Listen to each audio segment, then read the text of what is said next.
Hello and welcome back to the podcast of the History Teachers Association of New South Wales. This is the last episode for Season 1 of our new podcast, and I'd like to take this opportunity to thank everyone for supporting the initiative and providing some feedback and ideas for future episodes. I'd like to wish everyone a happy and safe break and look forward to coming back in 2019. We already have some fantastic interviews lined up, so be sure to check back in early next year. In today's episode, I talked to Sally Johnstone, who is a school teacher in the Sydney region. Sally's presented sessions for HTA New South Wales and the History Teachers Association of Australia, and she focuses mainly on teaching history in mixed ability contexts. I saw Sally speak at the recent national conference in Canberra, and I thought many of her ideas would be relevant to teachers in a real variety of contexts. I was thinking especially of early career teachers who might be coming to Stage 6 history for the first time. In this interview, we did focus mainly on teaching in a Stage 6 setting, but I do think many of the ideas Sally is talking about would be applicable to other stages as well. As always, thank you for listening and hope you enjoyed the episode. Hi Sally, welcome to the podcast. Hi, thanks for having me, I guess. Can you start by telling us a bit about your story as a teacher so far? Yeah, no worries. So I was one of those kids that always wanted to be a teacher, and for most of my life I wanted to be a primary school teacher. But then when I was in Year 12, I decided I loved the Stage 6 content that I was learning, and I decided to become a high school teacher. And then when I finished university at ACU, I went out into Western Sydney to work at a senior high school with Stage 6. And I've been there for about 7 years now, and I've just moved to a second school to start some experience there. The main intention of this interview was to follow up from some of the sessions that you've delivered for HTA New South Wales and also HDAA, in which you have explored teaching history in mixed ability contexts. So personally, I'd probably argue that in many ways most contexts are mixed ability to some degree, but let's maybe pause here for a second. What do you mean by mixed ability? I think I used the phrase mixed ability somewhat absent-mindedly when I first put it out there, because I completely agree with you that it is correct to say that every single classroom is mixed ability, because every single kid, I guess, has a different experience and context. For me, in my context, though, what I found is that on an average year, I would have kids in my class that were writing at an incredibly high level, so they'll be writing at a university level with what they're producing. But at the same time, it was pretty common to have kids that were writing at a primary school level. So it was not unusual to be working with kids that were writing at a Year 6 level in a Stage 6 history classroom. So when I started pitching this idea of mixed ability classrooms, I think I was talking about classrooms where the spread is quite large, not just 1 or 2 years, but 5 or 6 years between your top and your bottom ranking students. So for me, when I'm talking about mixed ability, it's this big range of kids from various abilities with various experiences. And what are some of the challenges that we could talk about here in your experience anyway? What are some of the challenges that you've had in teaching in those contexts? I think when I first started teaching at the school, I was a beginning teacher. I didn't really have any experience in the classroom, and I found it really difficult figuring out how to teach all of the kids and to do it well. If I sort of pitched my lessons too high, then my lower ability kids or my kids at the bottom level of the class, they kind of really struggled, and I was afraid that they were going to give up in terms of what they were doing. On the flip side, I guess, if I pitched too low, it didn't really do justice to my gifted and talented kids.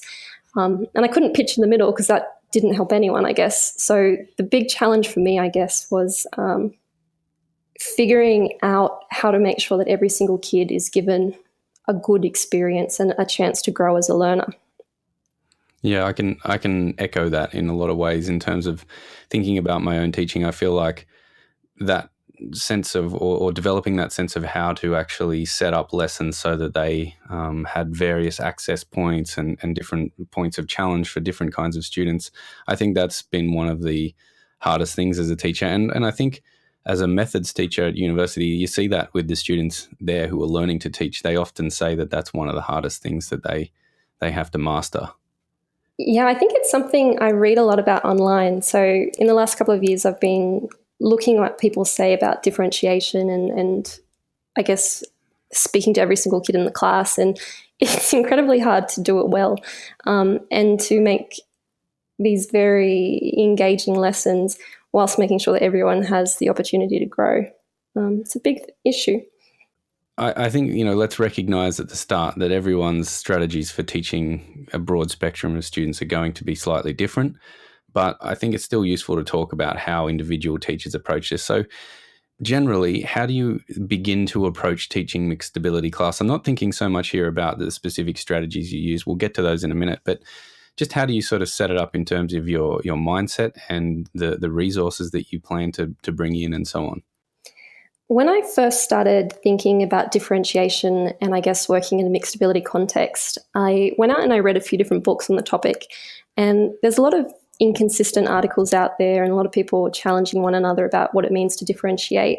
But for me personally, there were three things that I heard and I read, and I don't even remember who wrote them, but they've kind of always stuck with me. The first thing I guess I heard is that every single student in the class should be working for the same amount of time and putting in the same amount of effort.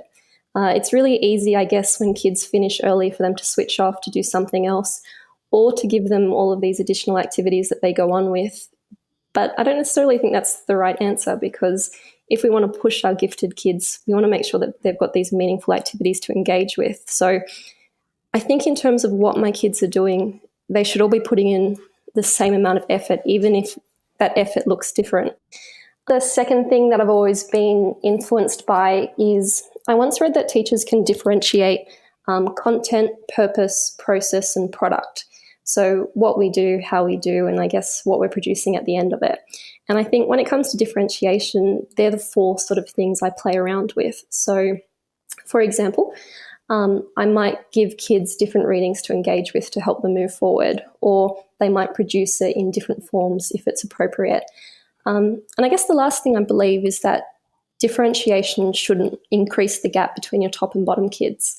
I've seen tasks where I guess kids on the bottom end aren't given opportunities to move forward. I don't necessarily agree with that as an approach. I think we need to be pulling kids or pushing kids forwards at all times. So if it's actually if it widens the gap between the top and low kids, then I think it's not a good example of differentiation. So when it comes to preparing for lessons, they're the sort of the main things I think about. Yeah, that's really helpful. And I think it's good to have some sort of broad strategy that you're then beginning to work with in terms of the specific things that you start to do within any particular class. If we start to think more specifically now about some of the strategies that you're using, maybe we can just sort of concentrate on specific areas of classwork and so on one at a time. So let's start with working with the kind of complex information that students at stage 6 are often having to work through. What are some of your go-to strategies for helping students of all different abilities work with that complex information? I think when it comes to sort of engaging with the complex stuff, what I'm interested in is just getting them used to connecting ideas. I've got a lot of strategies for helping kids learn new information or revise information, but when it comes to the complex concepts, it's kind of a different kettle of fish, I think. In those instances where I want kids to practice connecting ideas and I guess moving to a deeper understanding, that's when I'll typically use things like concept maps, discussions, debates, text to text or text to self activities, those sort of activities that require kids to think a bit more critically. This is typically when I'll use open-ended questions that require students to think about a range of perspectives and ways of moving forward. It's also usually at this point where I'll start to challenge the ideas that kids are making. History extension, for example, there's a lot of complex ideas that kids need to engage with and think about. And a lot of my time in that class is actually challenging what students are assuming and what they're actually doing when it comes to making arguments. Because unless they're really thinking about the process that they're taking and why they're making those decisions, it can be hard to actually have a complex discussion that requires thinking about it from a range of areas. You mentioned there a strategy called text to text. Can you maybe give us a bit of a description about what that might look like? Yeah, so text to text is kind of like when you're reading across a few different types of text to draw out meaning.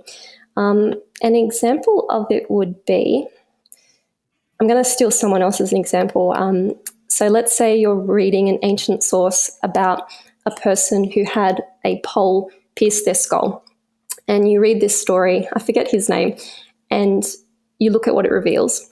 But then you might go and read a medical report about someone who also experienced that. And then you might go and read an article from someone else about someone who's experienced that. And what you want to do is ask the kids questions that require them to look for similarities and differences across all three sources. So it's about getting kids to recognize, or I guess compare and contrast, different ideas. To differentiate an activity like that, are you using scaffolds? What are the strategies there? If we're working with something like a text-to-text scaffold, the first thing I would typically consider is the difficulty of the text that the students are working with. If I'm working with a class that needs a lot more support and structure, what I would typically give them is some guiding questions to help them look across two levels of text. So, for example, in Year 11 Modern History, we were talking about Henry Stanley, and we were looking at two texts that had very different perspectives on his contribution to the past. And in that class, it was the first time we had ever got to meet each other, so they had only just joined the school. And at that point, some kids needed a bit more scaffolding, or they needed some focus areas to look at. So what I did in that instance is I gave them guiding questions just to help them look for specific information. As we moved through the activities, my questions became a lot more open-ended, and I moved away from sort of hinting or prompting where they should be looking to giving them more opportunities to take, I guess, to be independent in terms of the observations they were making and to be able to make ones that they felt were meaningful. If I'm working with a class that is a bit more independent and they're able to work on their own a little bit more, then I'll probably have a little bit less scaffolding. Instead, there'll be more broader questions. So can you please look at these texts, and you might create a Venn diagram to show how they're similar or different. Alternatively, you might look at the text and you might start by thinking about the ways in which you connect with it. So, for example, Henry Stanley, some kids connected to readings because they had experienced racism and they could connect to the perspective of one of the articles we looked at. And once we started to see how it connected to ourselves, then we could actually look at the perspectives of the articles and actually make conclusions or compare and contrast what we were looking at. And that allowed us to see the similarities and differences. One of the things that impressed me about your session that I saw at Canberra recently at the National Conference for the HTAA was the amount of the variety of scaffolds and types of visual organisers that you seem to have on hand that you can use in a whole range of different scenarios. Yeah, I think that's because, as I said earlier, I always wanted to go into the primary system. So I love this idea of having different ways to present information. I was at a conference recently and they were showing us different ways to fold papers to make different types of graphic organisers. And there's something that makes it feel new and special when you're presenting the information in a different way. I mean, the skill that you're doing is basically the same, but just this idea of you're laying it out in a different way can help make it easier to see the connections. So I really love a graphic organizer. Sounds really nerdy to say that, but I found them really helpful. I'm very much the same, to be honest. I don't think I'm as creative as you, but I certainly appreciate what they give as activities. Can we move beyond the kind of deep knowledge and understanding level of class activities, and maybe think about some of those more complex historical ideas such as contestability and so on that are embedded across the Stage 6 curriculum now for history? How do you go about teaching something that is obviously more complicated and requires much more kind of higher order skills going on? Are there any strategies here that you tend to use frequently? When I'm moving into more sort of complex ideas that are going to create, I guess, more experiences of students struggling and having to think more critically about the information, I'll typically start by trying to leverage any prior knowledge that they have on the topic. Because at that stage, I don't want our conversation to be around the factual knowledge. So I'm not interested in hearing just name dropping or pieces of evidence. I want to hear the thinking and the reasoning behind what they're saying. So typically I would start with something like an anticipation guide, which is where you get kids to make sort of statements or judgments or any of those sort of activities, just so we can actually start, or we can move into the content already thinking a little bit more critically. So for example, if we were doing something like the Holocaust, the Facing History website has a whole heap of statements that kids can debate. So for example, one of their statements is, spreading hateful lies that influence people to harm others is a crime against humanity. Do you agree with that? If we're talking about sort of,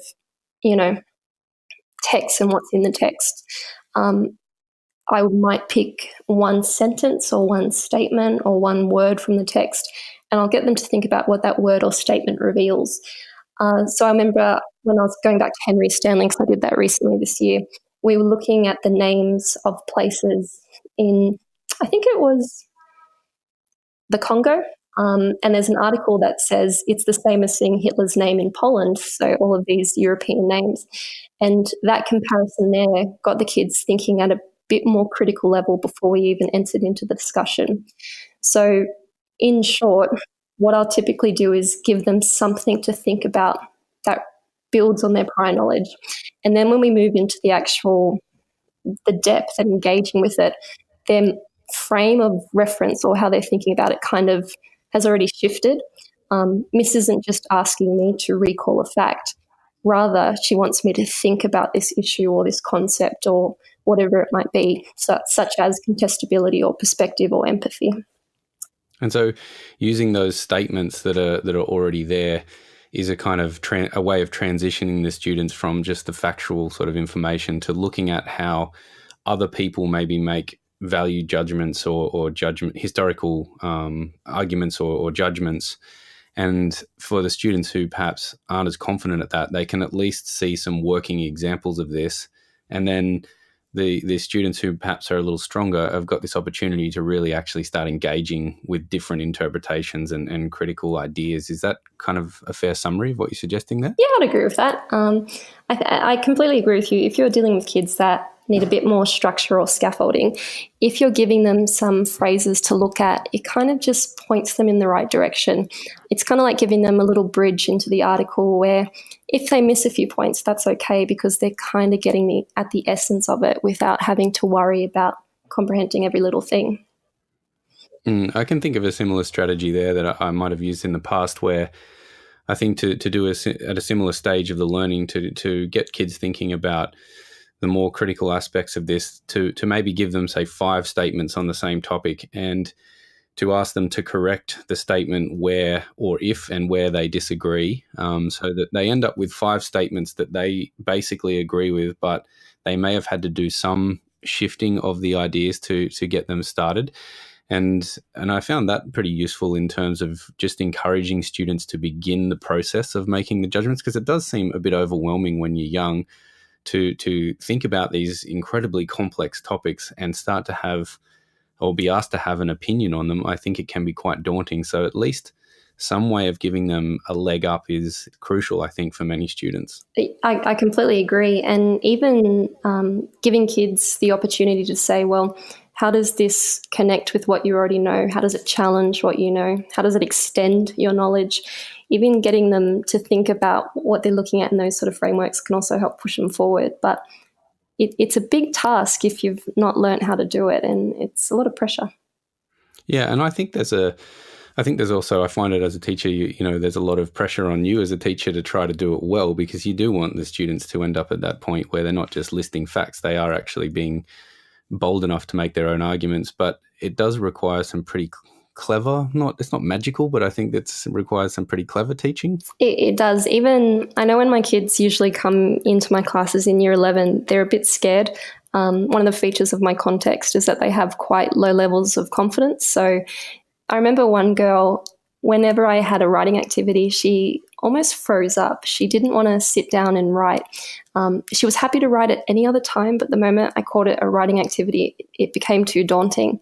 And sometimes giving kids just one word or one sentence to start with is enough to pick up my kids who are a bit scared and just to pull them up and give them something to lean on, so that way they can feel a bit more supported and then sort of move on to creating their own statements or claims, whatever they might be. Let's keep talking in that direction then.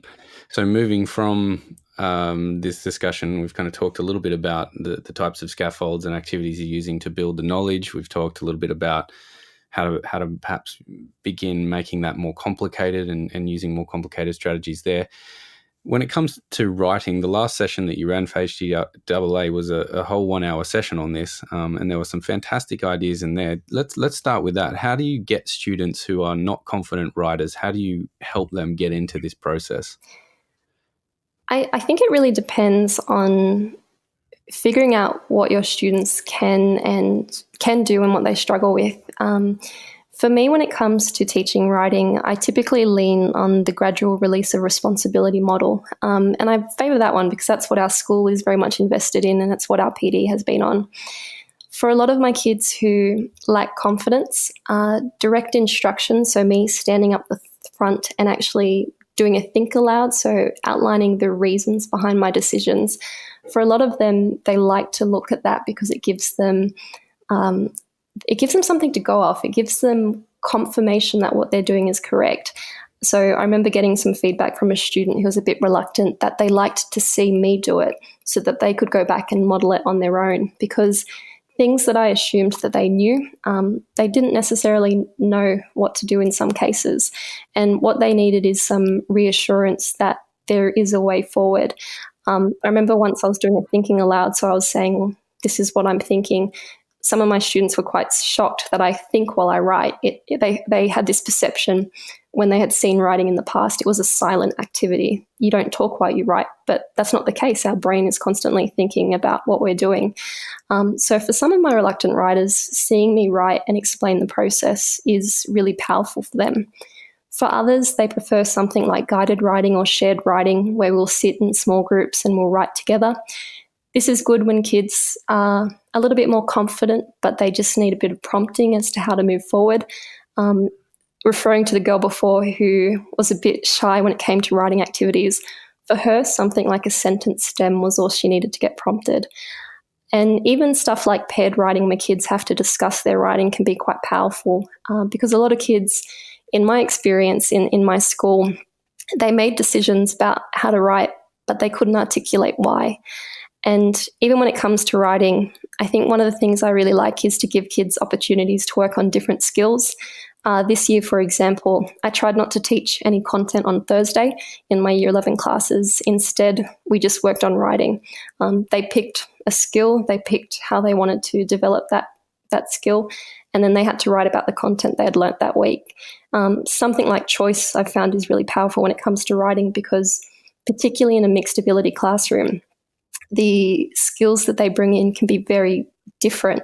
You know, some of my kids are still figuring out how to write topic sentences and clear sentences, while others are engaging with incredibly complex essays. And in those sort of activities, I find it easier to give them a lot of choice and freedom, with scaffolding on the side to help support them. That sounds like a fantastic idea, and I guess it gets them used to the routine, doesn't it? That they come in on a Thursday and they know it's going to be a writing. And what is your role in this? You know, you've obviously set up stations or they set up the room ready for this. And can you just quickly describe what you're doing in the process? Yep. So typically what I'll do is prior to the lesson, I would read through something that they had written that week.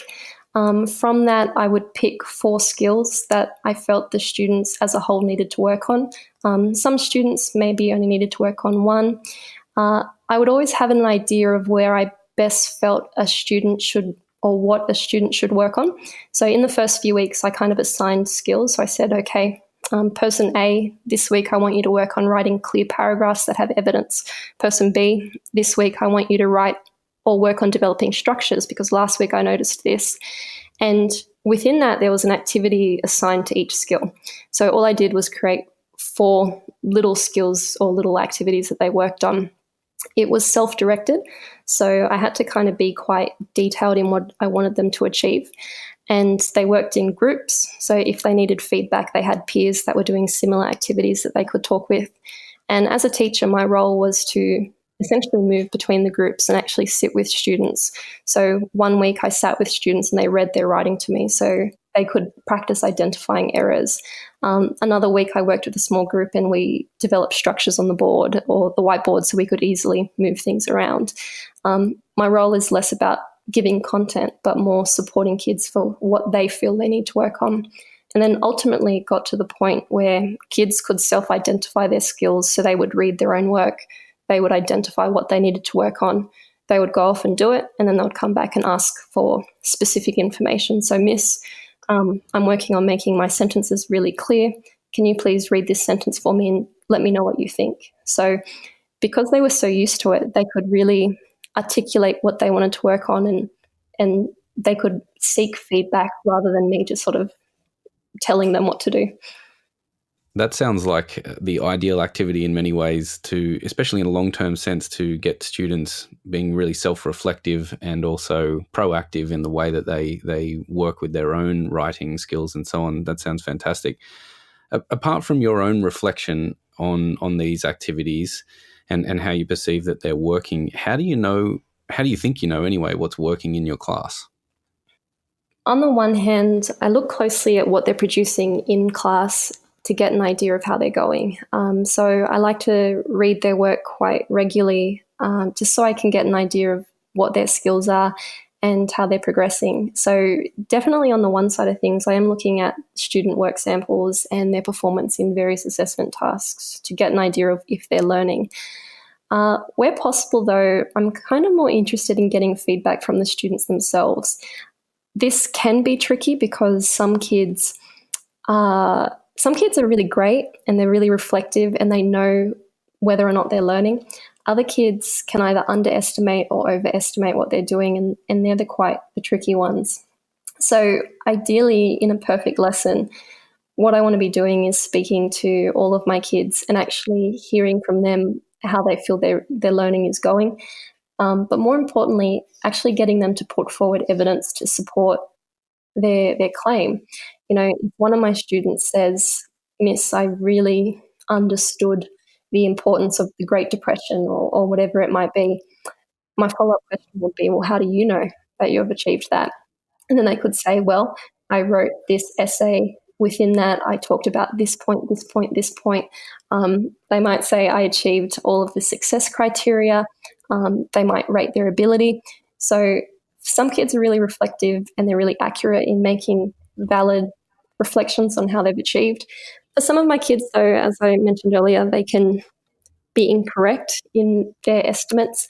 And in that case, my role is to sit with them and actually talk to them about what they're really doing. So, for example, one of my students for history extension, she was worried about her major project. She felt it wasn't good enough, and it was a great major project. She just sort of needed a bit more confidence to believe in her ability. On the flip side, I had another student who was telling me that they had achieved the outcomes. They were fantastic, but when I asked very basic questions, they weren't able to give me what I needed to hear back. So in those cases, what I'll usually do is sit with the kids and actually talk to them about what else they need to do, or we might develop goals moving forward. It sounds time-consuming, and it is, but what I try to do is talk with the kids in class.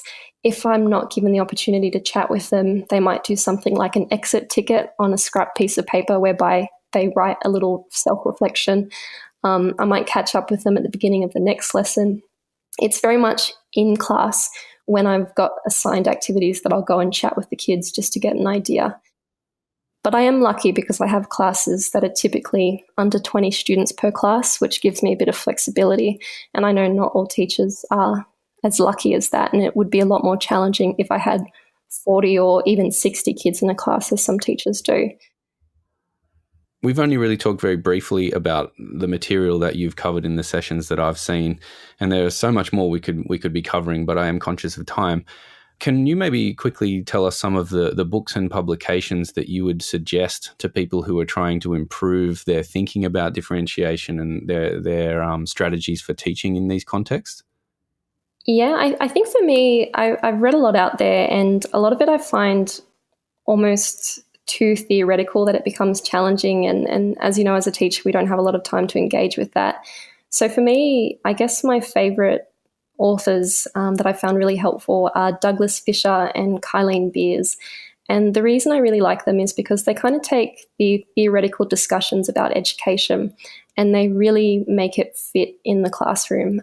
They're practicing teachers who happen to be aware of the research and are able to sort of say, well, this is what the research says, but this is how you do it. So for me, I really like those two and other authors who are similar because they kind of give you really tangible ways to implement ideas. And I think that's what I'm really like as a teacher. It's knowing what can I actually do in the classroom tomorrow that's going to make a difference. And when I speak at conferences, that tends to be what I like to talk about, things that are easy to try, things that don't take too much time because I think burnout is an issue as well. And they're quite accessible, easy to read texts. I can say from having seen you speak that is very much what you do in those sessions, and I think it's really valuable. And you can kind of tell, to be honest, as a member of the audience, that people are really appreciative of that whole idea of bringing these complex things down into a tangible kind of set of resources and set of ideas. But you certainly don't ignore the theory of it. It's just trying to make that practical, which I think is a really valuable thing. Any other pieces of advice for teachers who are looking to improve? I think thinking back to my early years as a teacher, one of the risks or one of the mistakes I made was that I tried to do too much. There's so many things out there that tell us how to teach and what we should be doing in the different ways. And a lot of things have value. But if you try to do too much, it's really easy to get burnt out and consumed by it all. So I guess if I had final advice is, it's okay to make mistakes. You don't have to do everything. Teaching at its very basic core is about having relationships with kids. And if you're not in class engaged in conversation about the kids and connecting with the kids, it's not going to be successful. So improvement is important and growth and professional development is important. But I think it's really important to also look after yourself as teachers and as people so that you can be your best version of yourself in the classroom. That is a perfect place to leave the interview, I think. There is obviously lots more we could talk about, but I think that's a really important message. You've been kind enough to offer these resources that you've developed for those sessions you've run by pinning it to your Twitter feed. Can you just quickly tell us what that Twitter address is? Sure, it's Sally_Johnstone with an E at the end. Thanks very much, Sally, for joining us today. I really appreciate you taking the time, especially late in the year when everybody's busy and tired. So thank you very much, and I wish you all the best for the break. No worries. Thank you very much.